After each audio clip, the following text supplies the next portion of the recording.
Subscribe to our YouTube channel. Press the bell icon to get the latest updates. ऐसा समझते हैं कि इनका क्या है, ये याददाश्त इनकी कमजोर होती है जनता की, ये भूल जाते हैं।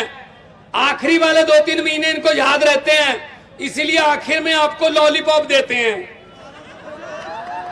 जैसे कि बीजेपी ने दिया लॉलीपॉप के 200 रुपये गैस सिलेंडर सस्ता, लेकिन ये नहीं बताया महंगा कितना किया था। तो हम लोग हैं, हमें लगता है यार सस्ता कर दिया, कमाल है। एक बात मेरी याद रखना, आज 17 तारीख को जब वोट डालने जाओगे तो याद रखना, भगवंत मान ने ये बात कही थी, ये लॉलीपॉप देते हैं आखिर में 2-3 महीने के लिए। कैसे करते हैं? एक घर था, वहां बेटी की शादी थी, अच्छा घर था, जिम्मेदार लोग थे, जमीन थी, पैसा था कि लाडली बेटी है, शादी धूमधाम से करेंगे। उन्होंने उसके लिए सोने के जेवर, चांदी के जेवर, बड़े बड़े टीवी, फ्रिज, सोफा और बेड वगैरह सामान बहुत इकट्ठा किया। कल बारात आनी थी, आज रात को डाकुओं को पता चल गया कि इस घर में बहुत माल है। वो ट्रक लेकर आ गए और ट्रक में पूरा सामान भर लिया। लड़की वालों को, परिवार को एक कमरे में बंद कर दिया। पूरा सामान ट्रक में भर के डाकुओं के सरदार ने कहा कि लड़की का परिवार किस कमरे में बंद है, ये याद रखना वोट देने से पहले। तो उन्होंने कहा जी इस कमरे में बंद है, खोलो इसको। कमरा खोला तो डाकुओं का सरदार अंदर गया, किस लड़की की शादी है? वो डरती डरती खड़ी हुई, जी मेरी शादी है। डाकुओं के सरदार ने जेब में हाथ डाला, 100 रुपए का नोट निकाला और बोले जी बेटा मेरी तरफ से शगन है, आपकी जिंदगी मंगलमय हो, बहुत बहुत आशीर्वाद। वो सारा सामान लूट के चले गए।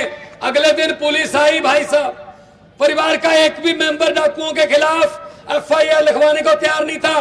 बोले भले ही सारा सामान लूट के ले गए, लेकिन बंदे बड़े अच्छे थे, 100 रुपया शगन दे गए। भाई साहब हम 200 रुपए का शगन ले लेते हैं, 4.5 थाल इनको लूटने देते हैं और आखिर में कहते हैं चलो देश तो लूट लिया, लेकिन 200 रुपए सिलेंडर सस्ता कर दिया। ये जुमलों में मत आना, ये जुमले हैं इनके।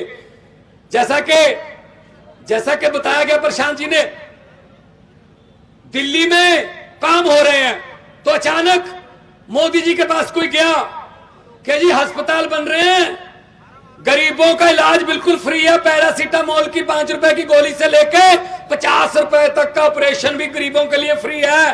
वो जो अस्पताल हमने कमीशन लेके बनाए थे प्राइवेट वाले, वो तो जी फ्री हो गए, क्या करें? तो मोदी जी ने कहा किसने बनवाया हॉस्पिटल?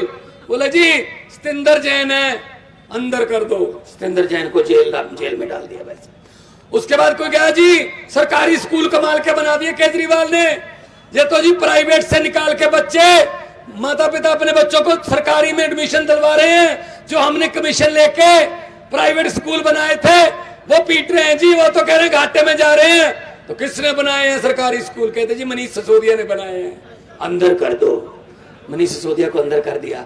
फिर बोले जी अरविंद केजरीवाल देश में, छत्तीसगढ़ में, मध्य प्रदेश में जहां भी जाता है वो सीट पर सुपड़ा साफ हो जाता बीजेपी का, तो क्या करें? तो बोले केजरीवाल को भी अंदर कर दो। भाई साहब अरविंद केजरीवाल को तो अंदर कर दोगे, लेकिन उसकी सोच को गिरफ्तार कैसे करोगे? जो अरविंद केजरीवाल की सोच ने पिछले 10 साल में लाखों करोड़ों और केजरीवाल पैदा कर दिए देश में, उनको कौन सी जेल में डालोगे? इनको बोल देना कि हम वो पत्ते नहीं हैं जो शाख से टूटकर गिर जाएं, आंधियों को कह दो अपनी औकात में रहें। तो झाड़ू द्वारा सफाई करनी है। पत्रकारों ने मुझसे पूछा कि आपने पंजाब और दिल्ली में ये बीजेपी की आंधी को कैसे रोका? मैंने कहा जी बहुत ही सिंपल है। कहते कैसे रोका? मैंने कहा जी उनका चुनाव चिन्ह क्या है बीजेपी का? बोले जी कमल का फूल। मैंने कहा हमारी पार्टी का चुनाव चिन्ह क्या है? बोले जी झाड़ू। मैंने कहा जी कमल का फूल कहाँ उगता है? कहते जी कीचड़ में। मैंने कहा झाड़ू क्या काम करता है? कहते जी कीचड़ की सफाई। मैंने कहा जी हमने झाड़ू से कीचड़ की सफाई कर दी, पंजाब और दिल्ली में कमल उगे ही नहीं। भाई साहब पंजाब में 117 सीट हैं, 92 आम आदमी पार्टी के पास हैं, बीजेपी के पास 2 हैं। स्कूटर पर भी आ सकते हैं उनके विधायक, 2 सीटें हैं भाई साहब। ऐसी सफाई करता है झाड़ू। तो इसलिए ये अभी 2-3 दिन में ना अपना सारा बारूद जो इनके पास है, जो सारा माल है वो निकालेंगे, आपके पास आएंगे, आपके पास आएंगे। तो मैं हाथ जोड़ के विनती करता हूं, जब आएंगे मना मत करना। लक्ष्मी है, घर पे आए वापस नहीं करते, आप ही का माल है भाई साहब, इन्होंने कौन सा कोई खेत बीजे हुए हैं। लेकिन हाँ, ये ऐसे करके बोल देना कि हाँ, और 17 तारीख को पोलिंग बूथ में जाके झाड़ू वाला बटन दबाकर कर देना कि हाँ। जो समझ गए वो ताली बजा दो, जिनको समझ नहीं आई उनको कितना समझदार इलाका है भाई साहब, सब समझ गए कटंगी वाले। तो ये तो काम हो गया भाई साहब। ऐसी करो भाई साहब, इन्होंने हमें 70 साल बुद्धू बनाया है, हमने क्या रजिस्ट्री करवा रखी है अपनी वोट की इनके नाम। अब ये भी पार्टियां बदल जाते, तुम भी बदल दो। अरे ये तो संविधान की ओथ लेकर बदल जाते हैं, हमने कोई ओथ तो नहीं, भगवान की ओथ लेकर जाना वोट देने, बच्चों की आंखों में देखकर जाना वोट देने के कहां जा रहे हैं आज हम। तो जो ये काम ये देश को बर्बाद करने का कर रहे हैं, उसका एक ही हल है। जनता को एक ही मौका मिलता 5 साल में, वो भी 8 घंटे है भाई साहब। सुबह 8 बजे से 9 घंटे लगा लो, 8 बजे से शाम को 5 बजे तक 9 घंटे मिलेंगे 17 तारीख को। उन 9 घंटों में अगर होशो हवास कायम रखते हुए तीसरे नंबर का बटन दबाकर कटंगी को अच्छा बनाने का आपने निर्णय ले लिया, तो भाई साहब किस्मत चमक जाएगी। वरना चल रहा है भाई साहब, 18 साल मामा चल गया, फिर कोई और आ जाएगा, चलता रहेगा ऐसी 70-75 साल में। तो इसीलिए मैं कहने आया हूं कि इनके जुमलों में मत आना, इनकी बातों में मत आना। ये तो भाई साहब मतलब इनका कोई दीन ईमान नहीं है, ये तो लड़ाने का काम करते हैं, वोट मांगते नहीं है। इससे पहले तो कोई वोट भी नहीं मांगने आता था, ऐसे वोट पड़ जाते थे। ये तो अरविंद केजरीवाल है जिसने इनको हेलीकॉप्टर से नीचे उतारा कि आओ नीचे वरना कुछ और हो जाएगा, झाड़ू आ गया है और झाड़ू वाले आ गए हैं। तो इसीलिए मैं कह रहा हूं, घर घर में रोजगार पहुंचेगा, घर घर में नौकरी मिलेगी, बिजली मुफ्त मिलेगी, बिजली 24 घंटे मिलेगी, और सबसे बड़ी बात, भ्रष्टाचारियों को बख्शेंगे नहीं। पंजाब में हमने एक फोन नंबर दे रखा है कि कोई आपको सरकारी दफ्तर में बाबू अगर कोई पैसे मांगता है तो मना मत करना, जेब में हाथ डाल के मोबाइल निकाल के उसकी फोटो खींच के हमारे पास भेज देना, बाकी काम हम। 450 से ज्यादा अधिकारी जेल में बैठे हैं भाई साहब, 450 से ज्यादा, और 37,568 सरकारी नौकरियां देके आपके सामने खड़ा हूं सिर्फ 1.5 साल में। सिर्फ 1.5 साल में काम करना हो तो भाई साहब कोई प्रॉब्लम नहीं। सरकारों के पास पैसे की कमी नहीं होती, नीयत की कमी होती है बस सरकारों के पास।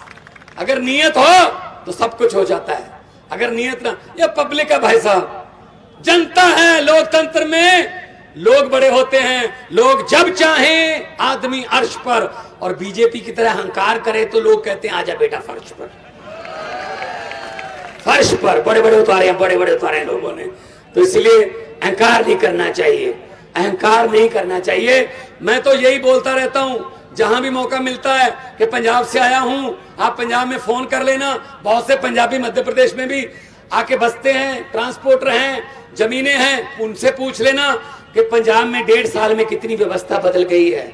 तो भाई साहब आओ, कटंगी में भी आओ, फिर बालाघाट में भी। वो ये बोल रहे थे ना प्रशांत जी, देखो अगर आप इनके घर पे, इनके मंत्रियों के घर के सामने जाएं किसी काम के लिए, दरवाजा खुलता है, दरवाजा खुलता है। दरवाजा खुलना, जब चाय पानी की बात छोड़ दो, एक छोटी सी विंडो बनाई होती है, उसमें से पीए बोल देता है साहब आज घर पे नहीं, अगले बुधवार को आना। अरे यार बात तो सुन ले। नहीं, कोई बात नहीं, कोई बात नहीं, कभी दादे की कभी पोते की। अब ये आपका दरवाजा खटखटाएंगे। कटंगी वालों, अंदर से दरवाजा मत खोलना, अंदर से ही बोल देना हम भी आज घर पे नहीं है, 17 तारीख के बाद आना। तो इनको भी पता चले कि किसी दर्द से खाली वापस जाने का क्या दर्द होता है, इनको भी पता चलना चाहिए। तो ये बात आपके सामने इतना, ये मैं सभी प्रत्याशियों को बधाई देता हूं। ये लोग दिहाड़ी पे नहीं आए, ये लोग किसी लालच दे के नहीं आए हुए, इनकी आंखें बता रही हैं और इनका जोश बता रहा है कि इनका बस चले तो आज रात को वोट डलवा लो जी, वोट डालने को दिल कर रहा है। जब 2020 में दिल्ली में चुनाव हो रहा था, अरविंद केजरीवाल जी मुख्यमंत्री का चुनाव लड़ रहे थे, तो मोदी जी ने रामलीला ग्राउंड में बहुत बड़ी रैली की, लाइव टेलीकास्ट। मैं भी बैठा था, अरविंद केजरीवाल जी बैठे थे कमरे में, दफ्तर में, हम लाइव टेलीकास्ट टीवी पर देख रहे थे। तो वहां नारे लगे। जैसे मैंने नारे सुने, मैंने कहा अरविंद जी मुख्यमंत्री बनने की तैयारी कर लो, मुख्यमंत्री बनोगे। बोले आपको कैसे पता चला? मैंने कहा जी ये नारों से पता चला। कहते नारे तो ठीक लग रहे हैं। मैंने कहा नहीं सर, नारे लाने का अंदाज जो होता है ना जनता का, वहां से पता चल जाता है कि नारा दिल से आ रहा है या फिर कोई दिहाड़ी बिहाड़ी पे आए हैं। कहते कैसे? स्टेज से नारा लग रहा था हर हर मोदी, लोग कह रहे थे हर हर मोदी। मैंने कहा जी ना तो आवाज ऊंची है और गर्दन नीचे जा रही है, हाथ ऊपर जा रहा है, ये दिहाड़ी पे लाए हुए हैं, ये वोट नहीं देंगे।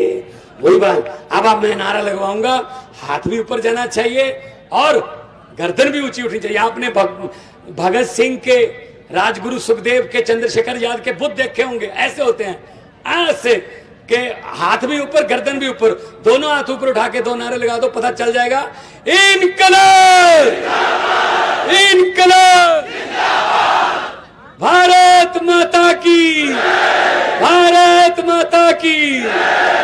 बहुत बहुत बहुत बहुत धन्यवाद।